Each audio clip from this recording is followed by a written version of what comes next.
සුබ දවසක් ඔයගොල්ලෝ හැම දෙනෙක්ටම. මෙවර O level විභාගයට පෙනී සිටින ඕගොල්ලෝ වෙනුවෙන් විශේෂ පාඩම් මාලාවක් සකසන්න අපි හිතුවා. මෑතකදී දිවයිනේ විවිධ ප්‍රදේශවල පවත්වපු නොමිලෙන් පවත්වපු ඉංග්‍රීසි සෙමිනාර් වලින් පස්සේ අපිට ගොඩක් ඉල්ලීම් ආවා. ඒගොල්ලන්ගේ විද්‍යාලවලටත් ඇවිල්ලා වැඩසටහන් පවත්වන්න කියලා. නමුත් තියෙන ප්‍රායෝගික ගැටලු සහ කාලය පිළිබඳ ප්‍රශ්න නිසා අපිට හැම විද්‍යාලයකම යන්න අවස්ථාවක් නැහැ. නමුත් ඒකට විසඳුමක් විදිහට අපි හිතුවා මේ වගේ වීඩියෝ සීරීස් එකක් කරලා විශේෂයෙන්ම O level ප්‍රශ්න පත්‍රයේ රයිටින් ප්‍රශ්න වලට ලේසියෙන් උත්තර දෙන්න කොහොමද කියලා දෙන්න. මොකද ගොඩක් ළමයි රයිටින් ප්‍රශ්න අතාරිනවා ග්‍රැමර් නොලෙජ් එක අඩු නිසා නැත්නම් වොකැබුලරි එක අඩු නිසා. අපි මේකේ ලේසි ටොපික් එකක් කියලා දෙන්නම් ඔයගොල්ලන්ට කොහොමද මේ ප්‍රශ්න වලට උත්තර දෙන්නේ කියලා. විශේෂයෙන් දෙවෙනි පේපර් එකේ 14 question එක. question number 14 එකේ ඔයගොල්ලන්ට දෙන්න පුළුවන් බාර් ග්‍රාෆ් එකක්, පයි chart එකක්, එහෙම නැත්නම් ටේබල් එකක් ඩිස්ක්‍රයිබ් කරන්න. හරිම ලේසි. මේ තියෙන ප්‍රශ්නම තියෙන වචනම අනිත් පැත්තට හරවලා කොහොමද ලේසියෙන් ලියන්නේ කියලා දෙන්න. ඊට අමතරව question number 6 එක notice එකක් ලියන්නේ කොහොමද ලේසියෙන්? note එකක් ලියන්නේ කොහොමද? note එකට reply කරන්නේ කොහොමද? ඒක ලකුණු 5ක ප්‍රශ්නයක්. so ඒක focus කරගෙන අපි විශේෂ වීඩියෝ ටිකක් කරනවා විභාගයට යන්න කලින්. මේ ටික follow කරොත් ඔයාලට වැඩිපුර ලකුණු 15ක් 20ක් අනිවාර්යෙන් ගන්න පුළුවන් මේ ප්‍රශ්න අතාරනට වඩා. හරි අපි එහෙනම් වැඩි පටන් ගමු pie chart වලින්.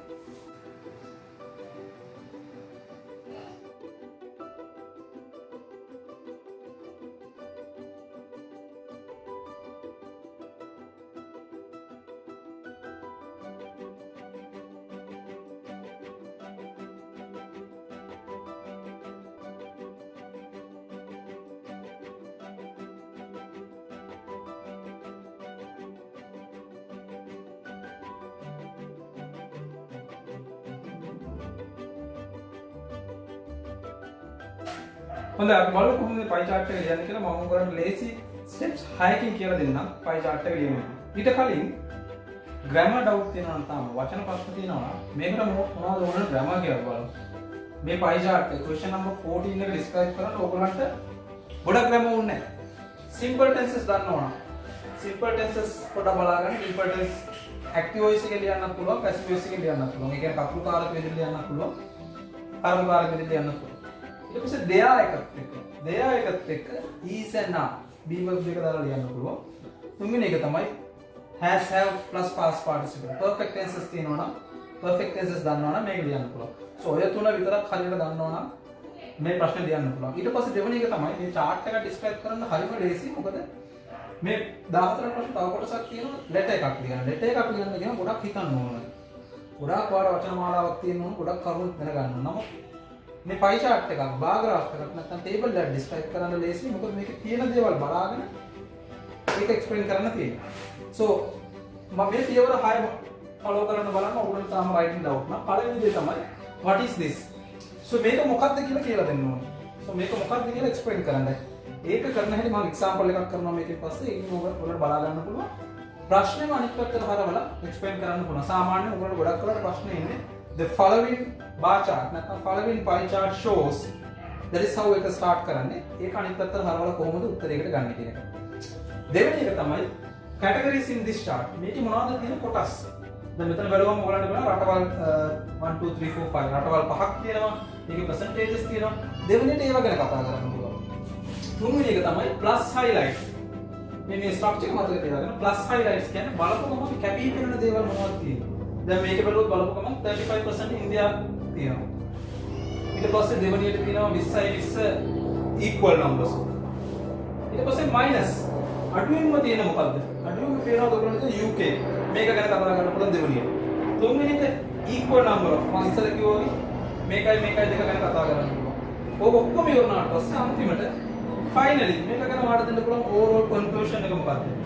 summary එකක් විදිහට ඉවර කරන්න පුළුවන්. ඔය steps 6ට කරුණු ටික ගලපන්න පුළුවන් නම් මේකට ලකුණු 10 ගන්න පුළුවන්. හැබැයි very careful වෙන්න ඕන spelling. මොකද marking scheme එකේ කොටස් හතරක් තියෙනවා. language එකට වෙනම ලකුණු දෙනවා, content එකට වෙනම ලකුණු දෙනවා, organization එකට වෙනම ලකුණු දෙනවා, ආගේ mechanism එකට වෙනම ලකුණු දෙනවා. so ඒ ටිකට ගලප ගන්න පුළුවන් වුණොත් මේ ලකුණු 10 ගන්න පුළුවන්.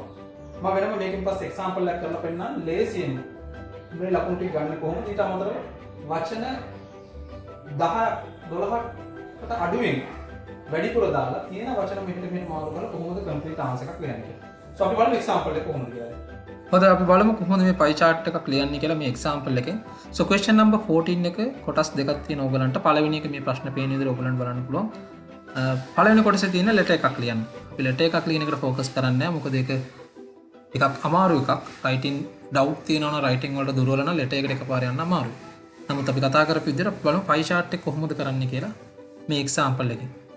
So මෙතන බලන්න මේ pie chart එකේ තියෙන්නේ the following pie chart shows the percentage of arrival of tourists from different countries in the month of February. ඒ කියන්නේ February මාසේ විවිධ රටවලින් ආපු tourists ලගේ percentage එක තමයි මේ chart එකේ පෙන්නන්නේ. Study it and write a description about it. මේක study කරලා මේක අධ්‍යයනය කරලා මේක ගැන විස්තරයක් ලියන්න කියලා කියන්නේ.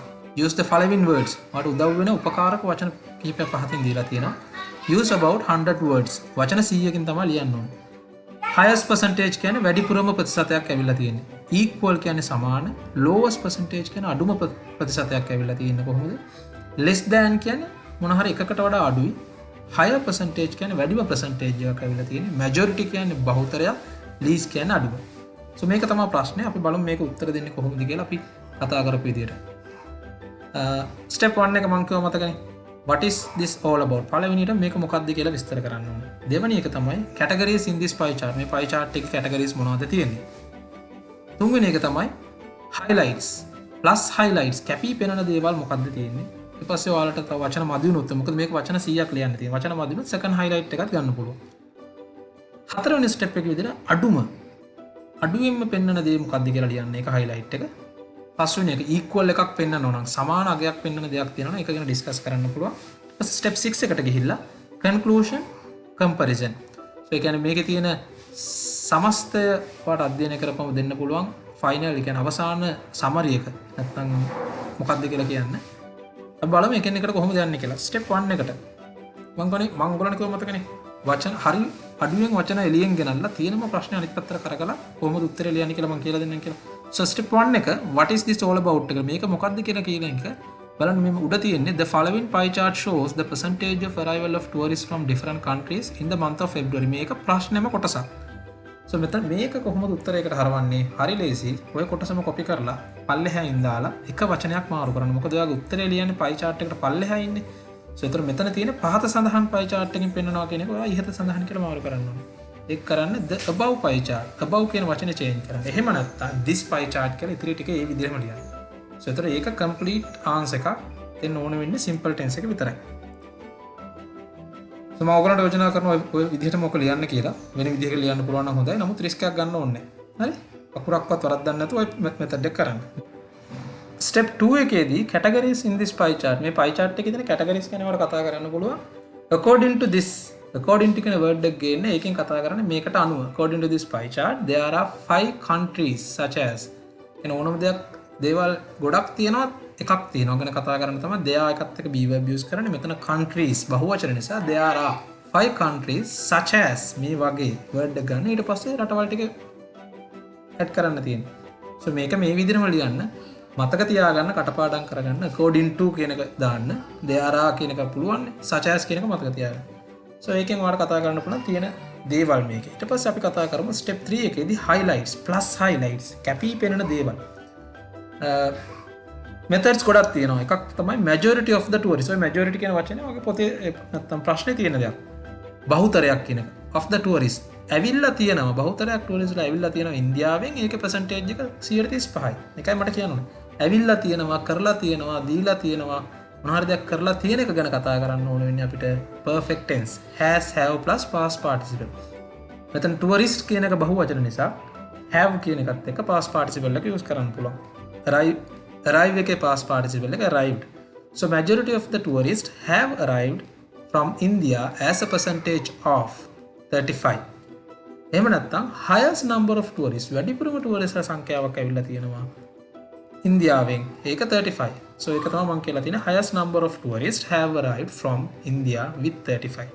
So again මම කියනවා මේක හරිම ලේසි ක්‍රමයක් මතක තියාගන්න ඔයගලන්ට කියලා දෙන්නේ. writing අමාරු අයට මීට වඩා advanced විදිහට passive එකෙන් ලියන්න පුළුවන් නම් ලස්සන ලියන්න පුළුවන් නම් පුළුවන් කෙනෙක් ලියන්න. නමුත් exam එකක් නිසා අපි ලකුණු ගන්න විදිය බලමු. step 4 එකේදී minus highlight එක කියන්නේ බලපුවම මම බැලුව බැලමට අඩුවෙන්ම පේන දේවල් මොනවද? දැන් මේ pie chart එක කරනවා UK ඇවිල්ලා 10%. UK වලින් තමයි අඩුවෙන් ඇවිල්ලා තියෙන්නේ. ඒක කියන්න පුළුවන් දෙවිදිහක් තියෙනවා. එකක් least number of. A least number of එක කියනවා. least number of tourists අපි කලින් කතා කරා වගේ have arrived. ඉතින් ටික ඒ විදිහටම ලියන්න. එහෙම නැත්නම් less number of tourists have arrived from UK. ඊට පස්සේ පස්වෙනි එක වාට බලන්න සමාන අගයක් තියෙන දේවල් equal ඒවා තියෙනවද කියලා. and equal number of tourists have arrived from China and Pakistan with 20% each. මෙතන මම වැඩිපුර දාලා තියෙන්නේ each කියන වචනේ. මොකද එකකට 20 ගානේ කියන එක කතා කරන්නේ. so සමාන touristලා ගානක් ඇවිල්ලා තියෙනවා. අන්තිමට step 6 එකේදී වාට මේ ඔක්කොම ටික ගත්තාම දෙන්න පුළුවන් summary එක මොකක්ද? overall conclusion එක. මේකට දෙන්න පුළුවන් මොකක්ද? in conclusion majority of the tourists have arrived from Asian countries. මම කොහොමද Asian countries කියලා කියන්නේ? මේ රටවල් ටික අරන් බලන්න ඉන්දියාවෙන් 35%යි, චීනෙන් 20%යි, පාකිස්තානයෙන් 20%යි. so ඒ ටික ඔක්කොම එකතු කරපුවාම මෙතන එනවා අපිට 75% විතර 85% විතර ප්‍රමාණයක් Asian countries වලින්. so ඒ ටික බලලා ඔයාලට කියන්න පුළුවන් Asian countries කියලා. එහෙම නැත්නම් according to the overall results සමස්ත ප්‍රතිඵලයට අනුව the arrival rate of tourists from Asian countries is higher than Europe countries. so higher than less than කියන වචනේ තියෙනවා. අපි බලමු කොහොම ලිව්වට පස්සේ එකතු කරලා complete answer එක කොහොමද දෙන්නේ කියලා. බලන්න.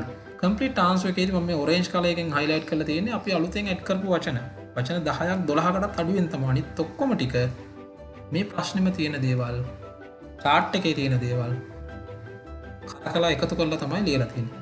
so complete answer එක කියවුවොත් මේ විදිහට එන්නේ. so ඔයගොල්ලන්ටත් මේ වගේ ලියන්න පුළුවන් වෙන්න පුළුවන්. ගොඩක් grammar ඕනෙත් නෑ, වචන දැනගන්න ඕනෙත් නෑ. පොඩ්ඩක් මේක practice කරගත්තා නම් මේක ලියන්න පුළුවන්.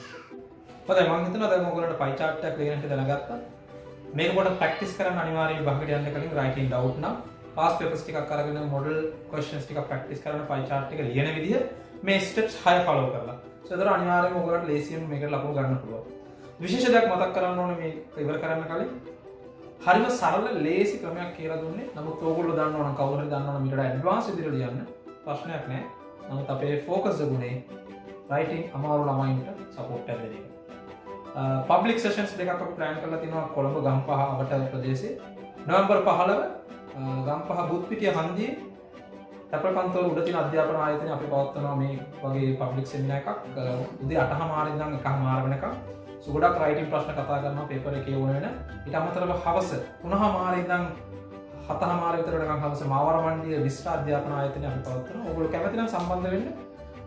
පහත් දක්වලා තියෙන නම්බර් එකට කෝල් එකක් දීලා කලින් ඕගොල්ලෝගේ ආසනය වෙන් කරගන්න. මොකද ගොඩක් දෙනෙක් රික්වෙස්ට් තියෙන නිසා අපි වැඩිපුරම ගන්නේ ටර්ම් ටෙස්ට් එකේ ලකුණු 40ට අඩු රයිටින් අමාරු ළමයින්ට තමයි ප්‍රයොරිටි එක දෙන්නේ.